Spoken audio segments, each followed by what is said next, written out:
Welcome to Quick Solution. In this video I'm going to show you how you can hide the Instagram posts from someone without blocking them.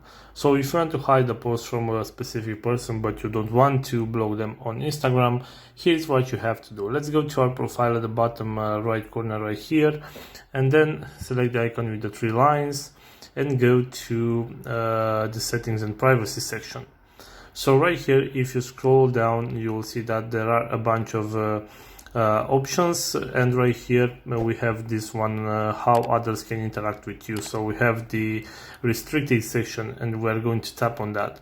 So right here we can read more information about the restricted accounts. So let's just hit continue, and right here you can select an account that you want to hide the post from, and let's say, I don't know, search something random right here, and let's say I want to restrict this person right here, and I'm going to hit restrict. So right now if I'm going to post something on Instagram, this person will not see the post, but I'm not blocking the person on Instagram account. So guys, this is all for today. If you enjoyed this video, don't forget to like and subscribe to the channel for more videos like this one.